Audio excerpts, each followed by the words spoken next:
I'm not usually one to hand out awards, but I guess Years and Years can take one home for Most Improved. Wow.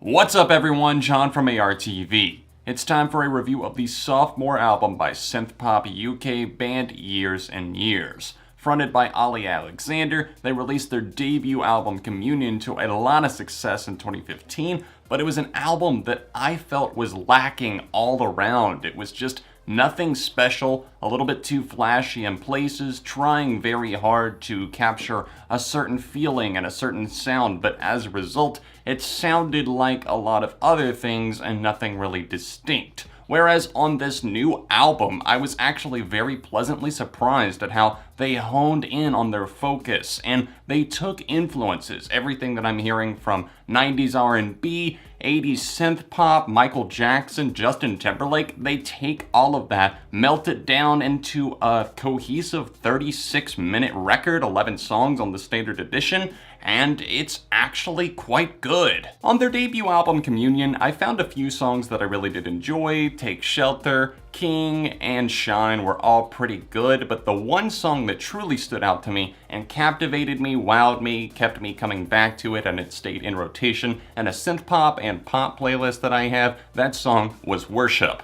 That was one where I really felt like they honed in on influences, but also crafting just a catchy, driven, and even relationship-centric song that worked out for them in a big way. And coming over to their new record, Palo Santo, I was extremely and pleasantly surprised with the results that we get. Now, Palo Santo was the first song that was written for this record and eventually became the title of the album, but when translated from Spanish, it actually means Holywood. And I do feel like in a way it kind of plays into the themes. It also is the name of a tree, but it's also something that's kind of set apart. And there are themes of religion, obviously love, and the lead singer Ollie Alexander being gay. He talks about these themes, and he also talks about men in his life, whether they just be quick relationships, people who are struggling with the openness of being gay, whether it be due to a religious family not accepting them and them being afraid, or just them not wanting to come out yet, or else they are, and then there's a lot of other stuff going on. It's an interesting and compelling record lyrically, and it's also just a lot of fun. I think the last record was trying to have fun songs, and I didn't really feel that. I felt the danceability trying to be there, but here, I can actually move. And prime example, point in case of that, track number 3, All For You. That is one of the most fun songs that I have heard in a long time, possibly the summer song of 2018. You look like you're so damn scared,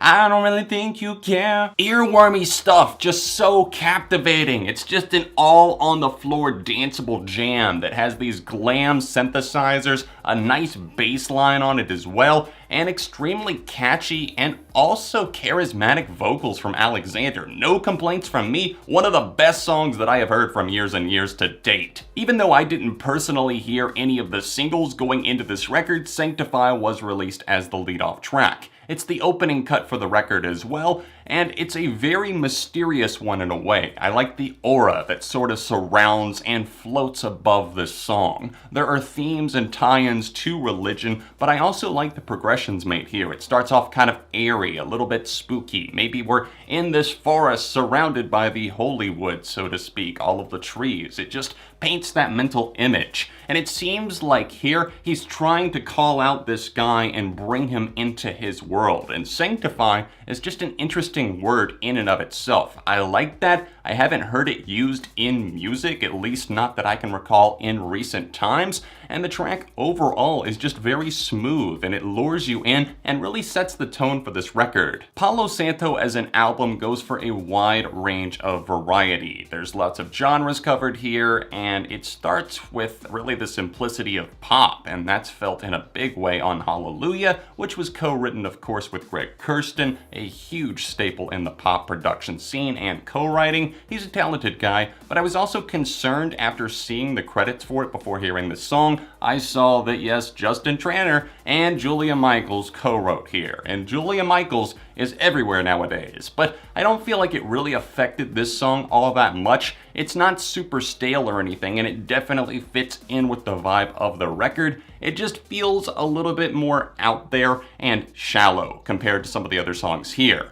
As we keep moving forward, we get a fantastic ballad, something that is just beautiful in the form of something that was originally used for an advert campaign for H&M. The track is called Hypnotized. There's a slow, meteoric rise to this one. I won't say that it totally explodes, but I think the impact that it has is lasting on the listener in the form of the lingering lyrics. You pay attention to the message of the song and truly take it in. 80s influences really start to pop up on tracks like Karma, which is not one of my favorites. I do think it's one of the weaker songs here. It just kind of has a choppy, tropical vibe to it, but also on the other side of things, while still remaining in the same realm of what we're talking about with the 80s themes, I'm also really enjoying Preacher, which seems to be about Ollie really talking to this guy, telling him it's okay to be gay, it's okay even if your family doesn't accept it. They, if they do love you, will accept this, and I accept you. So it's interesting to see how he talks about these different relationships and experiences that he's had, and just the openness that he feels. He's talked in the past about how he kind of hates how there's like a stigma in pop music, and just music in general, against using like same-sex pronouns if you actually are open and gay,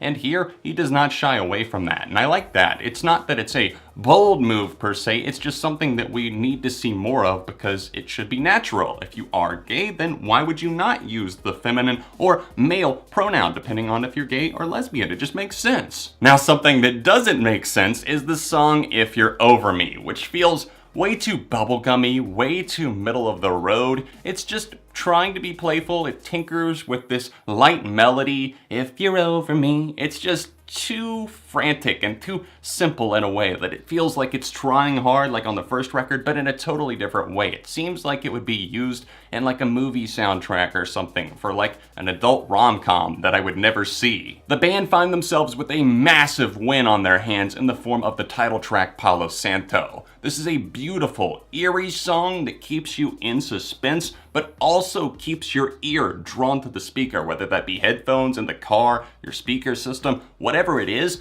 This leaves something with you. It's like taking a piece of itself and handing it out to all of the listeners because it feels like a very intimate experience. And the chorus here, it's not something that's so loud and like a tidal wave that's going to sweep you in. It's just the entire song. I don't know exactly how to describe it, but it's one of those songs that feels like you'll be listening to this in the future. It's actually turning into one of my favorite songs of the year. It's something that uses such beautiful imagery, such a sharp descriptiveness to it, that I do find it a bit hard to describe, and I have to say you need to experience this for yourself because this song is really everything. It's impactful, and like I said, I do feel like this is going to be one of those songs that you're going to be coming back to for a very long time. I complained earlier about some of these songs being a little bit too gimmicky, maybe trying to be a little bit too playful or quirky or whatever, mainly If You're Over Me, something that I genuinely do not like at all, but I do feel like some of the other songs get it right. And not right after that, we do get a fun song in the form of Preacher, which is very enjoyable, but it's the song Lucky Escape, which uses a nice vocal sample loop and some deep bass on an actual bass guitar that I hear rumbling in the background of the chorus,